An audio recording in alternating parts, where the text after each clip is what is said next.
अब तक आपने कीव में बिल्डिंगों, मकानों और दुकानों की बर्बादी की तस्वीरें देखी थी।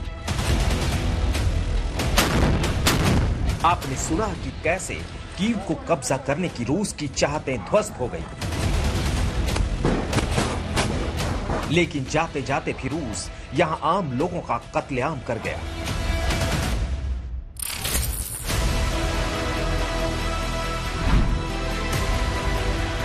रूसी फौज के लौटने के बाद जब यूक्रेन ने इस इलाके में सर्च ऑपरेशन शुरू किया तो रूह कपा देने वाली तस्वीरें सामने आई।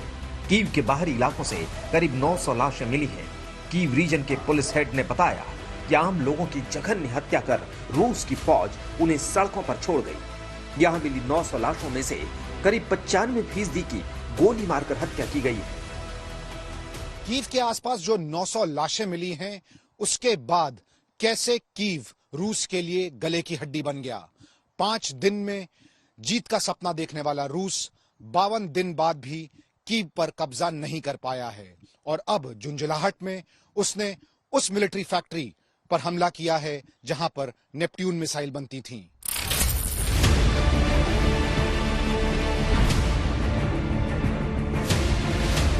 इसी तरह की पहली तस्वीरें बूचा से आई थी जिसे देखकर दुनिया दंग रह गई थी।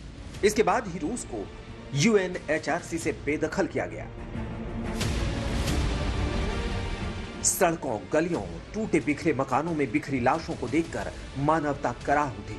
रूस की मंशा सिर्फ यूक्रेन की आर्मी को बर्बाद करना शायद कभी था ही नहीं। उसने यूक्रेन के आम लोगों को भी दुश्मन माना और उनके खून का सैलाब बहाया।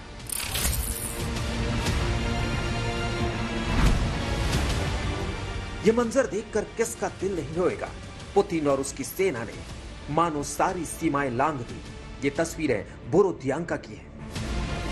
कभी ये हंसते खेलते लोगों का आशियाना था, आज ये बर्बरता के निशान बनकर रह चुके हैं। बोरोदियांका की तस्वीरें जब सामने आई तो कलेजा कांप गया।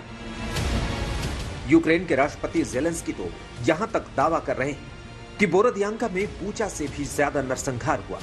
उनके मुताबिक यहां हजारों लोगों की जान रूस की सेना ने ली। जिन जिन शहरों से रूस की सेना जाएगी वहां से तबाही की ऐसी ही बहुत सी तस्वीरें आएंगी। जिस युद्ध में युद्ध की मर्यादाओं को ताक पर रख दिया गया है वहां उम्मीद बची ही क्या है। आशंका तो यहां तक है कि यह आग यूरोप के दूसरे शहरों में भी पहुंचेगी, क्योंकि फिनलैंड और स्वीडन नाटो की सदस्यता के लिए आवेदन करने वाले हैं। रूस को यह बात गवारा नहीं है, वो उन्हें भी खुलेआम धमकी दे रहा है।